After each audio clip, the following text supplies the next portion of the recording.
It's been described as the biggest trade policy shock in history, and it's driven almost entirely by one person.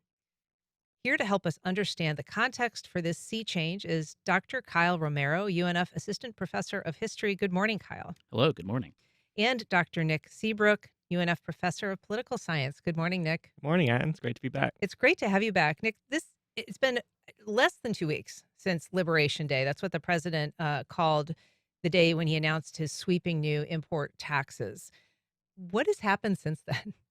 Well, we saw a very negative reaction from Wall Street, from the markets. And one thing that's often been said about President Trump is that he does at least pay attention to the report card that he's getting from some of his backers and supporters on Wall Street who were very much behind him in his reelection bid back in the fall. And we've seen some evidence that he is at least prepared to adjust course based on perceived negative economic effects. He himself remarked that some of the changes in the bond market that he observed after Liberation Day were at least partly responsible for his decision to put a 90-day pause on the very large reciprocal tariffs that he had put in place on Liberation Day. But as has been the case throughout his second term so far, we're in a position of significant uncertainty. We see these tariffs being put in place, but we don't know if they're going to be permanent, if they're just a negotiating tactic, or if we're going to see them rolled back based on negative economic effects that the administration sees. And that uncertainty is really the biggest downside of the policy approach that he's been taking. And we know that early on, when the stock market sort of cratered in response to these tariffs, uh, the president was sort of saying, hang in there, cool it, don't worry about it. It was willing to take some significant losses, trillions of dollars in losses, but it was the bond market that he acknowledged gave him some pause. Why is that? What's the difference for those of us who aren't kind of conversant in the world of finance? Well, it's hard to know exactly what the president's thinking on this is, but if you listen to some of the things that get said by those in his administration, the Treasury Secretary, others, their project is to fundamentally remake the US's trade relationship with the rest of the world. And they've acknowledged that there is going to be some pain associated with that. But they want to make sure that the American people, to the extent that they are on board with the Trump project, and they did reelect President Trump by a small but significant margin in the 2024 election, they want to make sure that people remain on board throughout this. And when you start to see the kind of negative economic effects that suggest that we're heading towards a recession, that suggest that we're heading towards massive job losses, a massive economic slowdown, that seems to be sufficient for the president to at least hit pause on this. Whereas we've seen just how large these swings in the stock market can be. You can see trillions of dollars of value erased in the morning that suddenly get restored later in the day, even based on a rumor that the president was going to pause the tariffs. But when it looks like we're perhaps heading towards a recession, that I think is something that the president does want to avoid. And Kyle, there are, there are a lot of voices about kind of what these moves might be aimed at accomplishing. Not a lot of understanding for sure, but one of the stated possible goals would be, reindustrializing the U.S., bringing manufacturing back.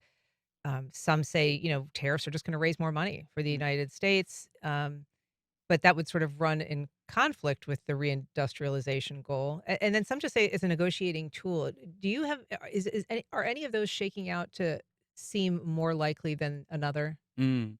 Yeah, so I think historical analogies are useful in some cases for this. But of course, part of President Trump's campaign, as well as his administration, has been a kind of nostalgia for a mythologized past, a reindustrialized America like a post World War II America, a America with a high tariff like America in the late 1800s, right? So these things are not congruent historically. So the slogan "Make America Great Again" is rooted in this kind of nostalgia for a past where America was industrialized, where America produced net goods. Trump's obsession with trade deficits, right, is kind of based in this. So I think there is a usefulness here in history for how the Trump administration sees the future, a belief that a tariff will restore this kind of industrialized past. But it really seems, based upon kind of historical case studies, the narrative to now, that that is not the case, right? So in the post World War II period, when the United States was the net producer of about 48 to 52% of the world's goods from 1947 into the 1950s. That was a world of largely unrestricted trade. So the U.S. domestic tariff was extremely low, and the U.S. was the world leader in negotiating reduced tariffs throughout the world through the global agreement on tariff and trade. So I think there is a kind of, like with many things, the Trump administration, a kind of mishmash of ideology, of historical narratives that are trying to recapture some past, but that kind of pick and choose sections based upon the desires of different parts of the I administration. mean, to be clear, history has judged, periods of high tariffs in the past. Mhm. What do we know from that lesson about, you know, the prospect of just increasing tariffs across the board? Mhm. Yeah, so tariffs are a relatively blunt instrument for things like this. Of course, before 1913, the tariff was basically the sole way that the federal government collected money. This 1913 is when the first U.S. income tax is placed. Sorry, that is when the first U.S. income tax is placed after the Civil War. Um, where there was a short-term income tax. So I think the tariff is a way to raise revenue, but post 1913, especially post World War II, it has been not extremely useful for industrializing the United States, and especially now we're in a very different world. This is not the 1880s. This is not a world where the United States is receiving massive amounts of immigrants from around the world, where low tech industry producing things like cars, steel, oil is the driver of the U.S. economy. Instead, the U.S. economy is driven by the high tech sector, high tech engineering, computer engineering, digital products, things like that. The U.S. is largely a service economy nowadays. So this belief that tariffs will reindustrialize the United States is rooted in a kind of world of 100 years ago, where there were multiple industrializing nations, whereas now we live in a more highly industrialized society. In terms of the back and forth that we've seen, the tariffs imposed, the tariffs paused, the tariffs implemented, the tariffs kind of then retracted, and it's been hard, I think, for people to keep track of, wait a second, there's these 10% tariffs, but then there's these fentanyl tariffs on a couple of countries, and then there's these punitive reciprocal tariffs that are being imposed.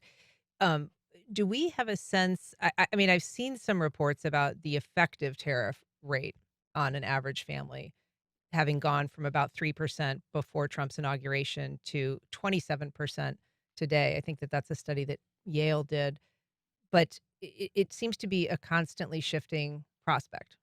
It is constantly shifting, but we've had a rather circuitous route to get here.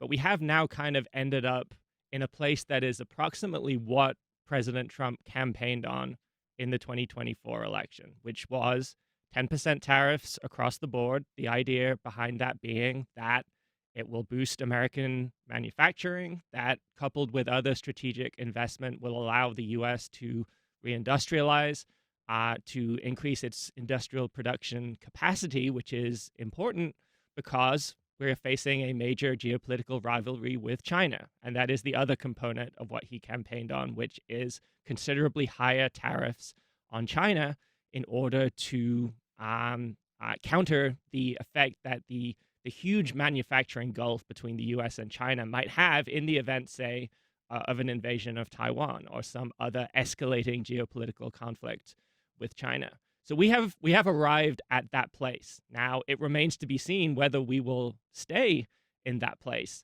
And while economists generally across the board, conservative, liberal, centrist, tend to think of tariffs as being not an especially effective tool, generally not something that is desirable as part of a nation's economic policy. There are those who disagree with that, and we've kind of arrived at the position, the kind of tariff regime that economists like Arncass, one of the supporters of the president's policy, suggest can put us on that trajectory. But it's important if the president is gonna follow through on that policy goal, to stay the course and have some stability, because this shifting back and forth is ultimately what is causing more damage to the economy than just picking a tariff policy and sticking with it, even if there are negative effects there. And tariffs are designed to raise prices for American consumers. If the tariffs are not raising prices on imported goods, the kind of things that Americans buy every day, then they are not working by definition. Um, but if we see this constant shifting back and forth, and if that continues, even the potentially beneficial effects that we could see down the road are not really going to materialize with that uncertainty. And that cost that you're talking about, whether it remains fixed or not, now estimated to be about $4,700 per household, Kyle. Is that something that is a pain that the American people are okay with putting up with in terms of the long-term goals that the president has laid out? Mm. Yeah, I mean, I guess we'll see in the future, right? But it seems from polling that this is not the case, that this is something. And it seems, too, I think historically, tariffs have a more kind of delayed reaction in how they come to affect people. So prices of goods will go up in small ways, but then you encounter once supply chains get disrupted, years down the line, things go up not 10% or 30%, but 80%, 100%. So I would say, kind of just looking around right now at polling, at the kind of general response, at Trump's very own response to the kind of 90-day suspension, that there is a sense that even if the American people are not feeling this as much as they will in the future, that there is some reaction so far. If you're just joining us, we are talking to two local experts about the havoc of the past few weeks on the subject of global trade. If you'd like to join our conversation, you can give us a call at 904-549-2937. You can email us at firstcoastconnect@wjct.org, or you can reach out on social media. And we should say, both of you are going to participate in a event at UNF. It's a discussion about these very facts tonight from 5 to 6:30 at the University Center at UNF. You're also going to be joined by an economics professor, a colleague of yours, Russell Triplett. It's, I would imagine, the kind of subject that you can anticipate getting a lot of questions on.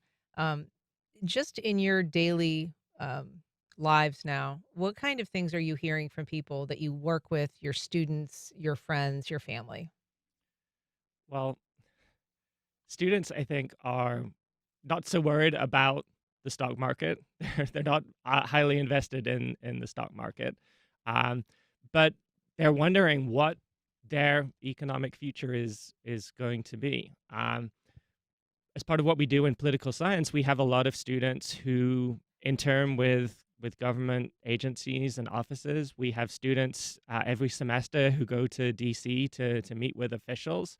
I think more so than the tariffs and the economic side of things, students are worrying about whether they're going to have jobs when they graduate in 3 or 4 years' time. They're seeing potential careers in the federal civil service evaporate as workforces are slashed, as hiring is frozen across not just the federal government itself, but all of these different sectors of the economy that rely on federal grants and federal dollars to continue to employ people. Research, certainly. Mhm. Research is a big part of that, and we're seeing that not just in the tariff policies, but we're seeing that across the board with this administration, that it's creating so much uncertainty in the economy. And I know I keep using that word, but it's the uncertainty, I think, that is the killer.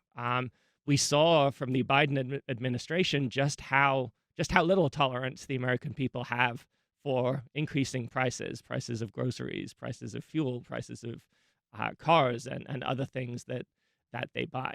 But um, I hope that the students who come to the event tonight will come with questions. I think this is an issue that it's kind of difficult to understand, just as someone um, who maybe doesn't follow the news all that closely. You're wondering how this is going to affect and materialize in your day-to-day lives, and that's what I'm hoping our experts can speak to this evening. Not just kind of the big picture macroeconomic effects, but how are these tariffs and how are these other economic and trade policies going to affect the lives of our students and the average American? And Kyle, certainly one potential fear that some graduating students or students that are going to graduate in a couple of years is this idea that there could be a recession, which is a very difficult time for people to graduate into. And I believe, history has shown can really have long term, lifelong economic impacts for people who are at that point in their life, and it hasn't been that long since we've had a cohort graduate into that circumstance. What do we know about that? And what are you telling your students? Mhm. Yeah, so I mean, I can speak from personal experience with this. I graduated college in 2009, so Great. I'm from the last cohort of people that had to confront the job market kind of falling apart in front of them. Um, yeah, I think you see kind of strange knock-on effects from this going forward. So when we look back to 2009, you get kind of curious reactions to the financial crisis in 2009 and the Great Recession. Things like mass enrollments in law school and graduate school. This belief that, well, we can just kind of wait this out, and then in a few years things will get better. Of course, the effects from 2009 we're still in many ways reeling from in the United States. There was a general kind of stock market rebound, but things like the wage gap, things like housing prices, things like the interest rate rebound that we had in 2022 are all kind of direct consequences of this. So I think the immediate effect, like Nick was saying, you'll see this kind of skepticism or confusion about the job market, the future prospects for workers, and then in the long term, I think we're going to see very strange and deleterious effects of the U.S. economy. A lack of trust, I think, particularly in the global economy, because in comparison to the 2009 recession, which was a global phenomenon caused by global causes, I think this is much more driven, like you said at the start of the show, by one man and by one administration. And so, central to global trade is mutual trust, mutual reliance. Um, and if our global trading partners do not trust the United States, we will see a general isolation of the United States. I think you saw something very similar happen to, say, like Great Britain in the 1800s, or Germany in the 1920s and 30s. These kind of core economic units that are lose the trust of the world and then suffer extremely damaging political and economic futures. Got a couple questions I'd like to get to. One from Ed saying, one thing that nobody can deny is that for years, other countries have been putting tariffs on our products while we have not been doing the same to them in the same manner. Europe has tariffs on our goods going back to after World War II when we allowed them to help them rebuild. They have achieved that goal decades ago, but still have the tariffs against us. So, finding equity in the world of tariffs has been one of the president's stated goals. He doesn't think it's fair that we have tariffs that are higher than our tariffs that he sees as punishing American manufacturing and hurting our economy. So, what about that? I mean, what about tariffs that have been in place and have outlived their original goals or usefulness? Mhm.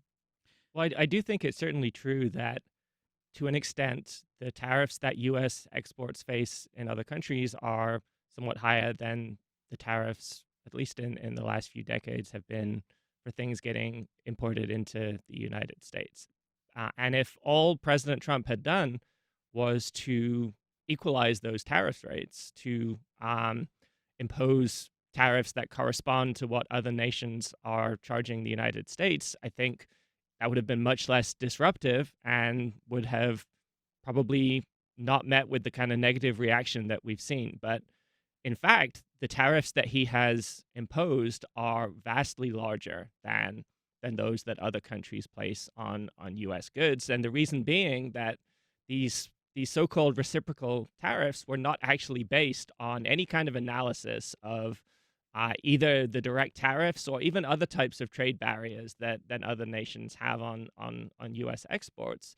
It was merely based on the existing trade deficit, um, and so we're seeing tariff rates, uh, even with the 10% across the board, that are actually considerably higher than the tariff rates that other countries impose on the U.S.